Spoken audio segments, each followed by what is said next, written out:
Yes नमस्कार विद्यार्थी मित्रांनो. क्रिएटिव्ह मॅथ्स मराठी या आपल्या लाडक्या युट्यूब चॅनलमध्ये पुन्हा एकदा तुमच्या सगळ्यांचं सहर्ष स्वागत आहे. इयत्ता 10वीची प्रथम सत्र परीक्षा सुरू होत आहे ऑक्टोबर महिन्यामध्ये. तर प्रथम सत्र परीक्षेच्या अनुषंगाने महत्त्वाची आपण चर्चा करतोय. तर इतिहासाची आपण प्रश्नपत्रिका बघतोय, सराव प्रश्नपत्रिका. प्रश्नपत्रिकेचं स्वरूप कसं असेल आणि कशा प्रकारची ही प्रश्नपत्रिका असेल ही आपण बघतोय, PDF फाईल. तर महत्त्वाची चर्चा असणार आहे. तर मित्रांनो, इयत्ता 10वीचं तुमचं प्रश्नपत्रिकेचं स्वरूप जे आहे ते प्रथम सत्र परीक्षेचं ते बोर्डाचं जे स्वरूप असतं, बोर्डाच्या स्वरूपाप्रमाणेच प्रथम सत्र परीक्षेचं स्वरूप असणार आहे, ही गोष्ट लक्षात ठेवा. तर या ठिकाणी बघा, पहिला प्रश्न जो आहे पहिल्यातला तर पहिल्या प्रश्नामध्ये जर तुम्ही बघितलं तर त्याच्यामध्ये असे बहुपर्यायी प्रश्न असतात. म्हणजे तुम्हाला 4 ऑप्शन असतील आणि त्या 4 पैकी तुम्हाला एक बरोबर ऑप्शन जो आहे तो निवडायचा आहे. म्हणजे जसं की इथं आता ऑर्किओलॉजी ऑफ नॉलेज हा ग्रंथ टिंब याने लिहिला. तर ऑर्किओलॉजी ऑफ नॉलेज हा ग्रंथ मायकल फुको यांनी लिहिला. हे बरोबर उत्तर आहे. तर तुम्हाला योग्य पर्याय जो आहे तो निवडायचा आहे. ओके, तर एकदम सोपा प्रश्न असतो. जसा दुसरा प्रश्न आहे, जगातील सर्वात प्राचीन संग्रहालय टिंब या शहराचे उत्खनन करताना सापडले. तर ऊर या शहराचे उत्खनन करताना सापडले. हे उत्तर आपलं बरोबर असणार आहे.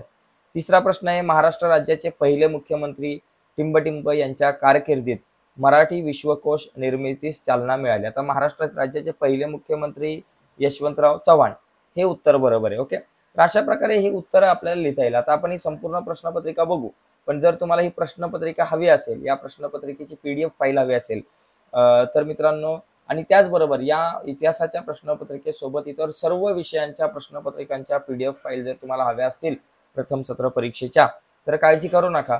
या व्हिडिओच्या खाली डिस्क्रिप्शनमध्ये मी लिंक दिलेली आहे, त्या लिंकवर क्लिक करून तुम्ही सर्व PDF फाईल डाउनलोड करू शकता. ठीक आहे. तर बघा, इथं पुढचा आहे, पुढच्यातला पहिल्यातला ब जो आहे तो 3 मार्कांसाठी असतो. तुम्हाला चुकीची जोडी ओळखा. 3 प्रश्न दिले जातील, तर त्या 3 प्रश्नांपैकी तुम्हाला तिन्हीच्या तिन्ही सोडवायचे. जसं कार्ल मार्क्स यांचा डिस्कोर्स ऑन द मेथड ही नाहीये, तर कार्ल मार्क्स यांचा दास कॅपिटल हा ग्रंथ आहे, हे लक्षात ठेवायचं. तर ही चुकीची जोडी ओळखून फक्त तुम्हाला लिहायची, याच्यातली चुकीची जोडी कुठली, तर हे तुम्हाला या ठिकाणी लिहायचं आहे. ठीक आहे. त्याच्यानंतर बघा पुढचा मुद्दा, दुसरा प्रश्न आहे तो सुद्धा तुम्ही बघून घ्या. तिसरा प्रश्न सुद्धा आहे तो सुद्धा तुम्ही बघून घ्या. तर मराठा हे गोपाळ बघा, तर हे सगळे बेंगाल गॅझेट असेल, दर्पण असेल, मराठा प्रभाकर, तर या सर्व वृत्तपत्रांपैकी चुकीची जोडी कुठली ती ओळखून तुम्हाला लिहायची आहे. याच्यानंतर प्रश्न बघा, पहिला जो आहे तो तुम्हाला 6 मार्काला असतो. 3 मार्क, ब 3 मार्क, असे 6 मार्क. त्याच्यानंतर दुसरा प्रश्न तुम्हाला संकल्पना चित्र पूर्ण करा. दुसऱ्यातला हा खूप सोपा प्रश्न असतो. याच्यामध्ये अशा प्रकारे इथं आकृती पूर्ण करा असेल. आकृतीमध्ये 4च ऑप्शन आहेत. प्रत्येक बरोबर उत्तराला अर्धा मार्क, 2 मार्काचे प्रश्न. खूप सोपे असतात मित्रांनो हे प्रश्न. जसं की इथं महाराष्ट्रातील थंड हवेचे ठिकाणे, तर थंड हवेचे ठिकाणे तुम्हाला लिहायचे. माथेरान, महाबळेश्वर, तोरणमाळ वगैरे तुम्ही, किंवा लोणावळा, खंडाळा, ही तुम्ही थंड हवेचे ठिकाणे लिहू शकताय महाराष्ट्रातली. 4 कुठली लिहा. ओके. त्याच्यानंतर पुढचा, भारतातील प्रसार माध्यमे कुठली, वृत्तपत्रे असतील, दूरदर्शन असेल, ही सगळी प्रसार माध्यमे तुम्हाला इथे 4 प्रसार माध्यमे लिहायचे. एका बरोबर उत्तराला अर्धा मार्क. कुठल्या तरी 2 संकल्पना चित्र पूर्ण करायचे. आता ही संकल्पना चित्र पूर्ण करताना एक लक्षात घ्या, अशीची अशी आकृती काढायची आणि बॉक्समध्ये भरायच्या. नाही तर तुम्ही फक्त मुद्दे लिहाल, पहिलं उत्तर, दुसरं उत्तर, तिसऱ्या बॉक्समधलं, चौथ्या बॉक्समधलं, असं नाही लिहायचं. ही पूर्ण संकल्पना चित्र हे काढायचं, ही पूर्ण आकृती काढायची आणि त्याच्यामध्येच हे रिकामे बॉक्स भरायचे. ओके, एवढी गोष्ट तुम्ही लक्षात ठेवणं खूप गरजेचं, नाही तर गडबड होऊ शकते. चला पुढचा मुद्दा बघू. इथे बघा, थोडक्यात टिपा लिहा. टिपा लिहायच्यात. ब म्हणजे पहिल्यातला जो आहे तो 4 मार्क, दुसऱ्यातला 4 मार्काला आहे, ब पण 4 मार्काला आहे. 4 आणि 4 असे 8 मार्क तुम्हाला प्रश्न क्रमांक दुसऱ्यामध्ये मिळतात. आता टिपा लिहामध्ये बघा, ॲनल्स प्रणाली, अभिलेखागार आणि दशावतारी नाटके, हे 3 प्रश्न आहेत. तिघांपैकी तुम्हाला 2 कुठल्याही टिपा लिहायच्या आहेत. ओके.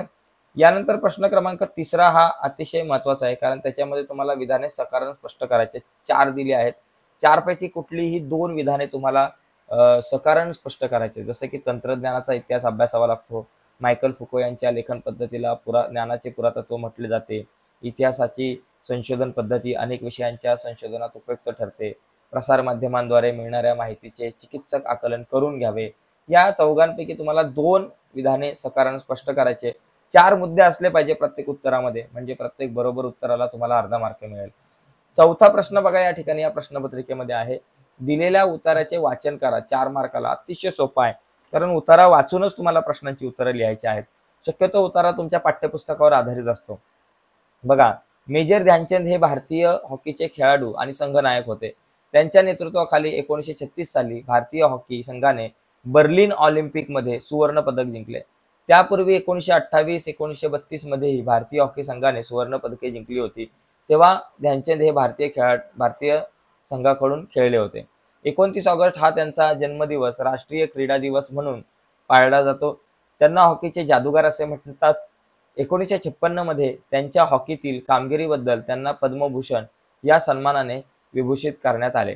आता बघा, हॉकीचे जादूगार कोण? तर मेजर ध्यानचंद हे एकदम सोपं उत्तर आहे.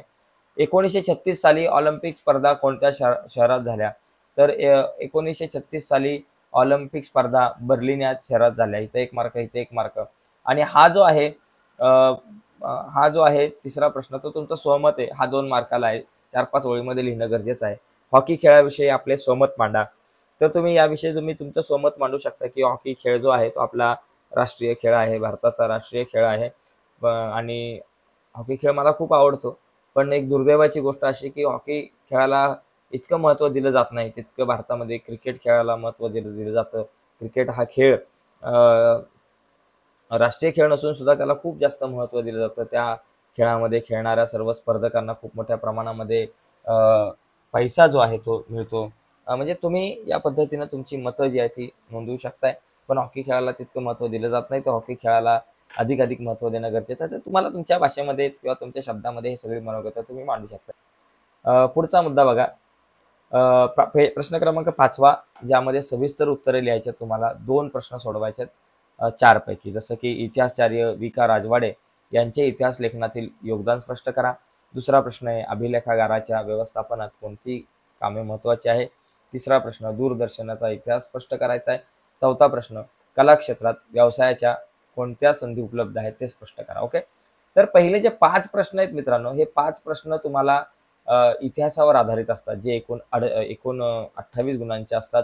आणि उरलेले जे 12 गुण आहेत ते 12 गुण तुम्हाला राज्यशास्त्रावर आधारित असतात. असे एकूण 40 गुणांचा प्रश्न आहे. तर आता राज्यशास्त्र म्हणजे प्रश्न क्रमांक 6, 7, 8, 9 जे पुढचे काही प्रश्न आहेत ते राज्यशास्त्रावर आधारित असतात. तर ते प्रश्न बघूयात. बघा, यामधला 6वा जो प्रश्न आहे तो तुम्हाला बहुपर्यायी प्रश्न आहे.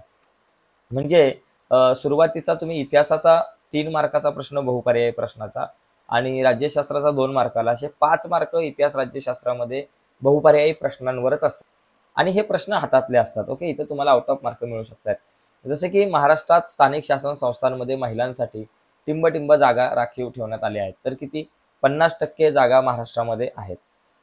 शेतीचे उत्पादन वाढवण्यासाठी व अन्नधान्याबाबत स्वयंपूर्ण होण्यासाठी टिंब करण्यात आली. कुठली क्रांती करण्यात आली? तर हरित क्रांती करण्यात आली. अशा प्रकारे हे उत्तर आहे. 7वा प्रश्न, विधाने चुकी बरोबर हे तुम्हाला लिहायचं आहे.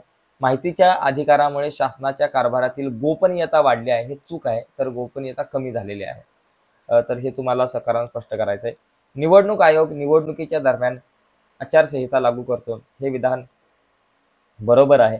शिरोमणी अकाली दल हा राष्ट्रीय पक्ष आहे. आता हे विधान नेमकं काय आहे ते तुम्हाला लिहायचं आहे. आणि चूक असेल तर त्याचं कारण, बरोबर असेल तर त्याचं कारण काय हे तुम्हाला स्पष्ट करायचं आहे. आणि 8व्यातला अ जो आहे, संकल्पना स्पष्ट करायच्या. प्रादेशिक पक्ष आणि निवडणूक आयोग या संकल्पना तुम्हाला स्पष्ट करायच्या आहेत. ठीक आहे. 8व्यातला ब, दिलेल्या सूचनांप्रमाणे कृती करा. आता इथं सूचना कृती पूर्ण करा, 2 मार्काला आहे. कुठली एक कृती पूर्ण करायची? महिलांसंबंधीचे कायदे, हुंडा प्रतिबंध कायद्यापासून इतर सगळे कायदे तुम्हाला लिहायचे. 4 कायदे फक्त लिहायचे आहेत. यानंतर दुसरी एक आहे, महाराष्ट्रातील प्रादेशिक पक्ष कुठले?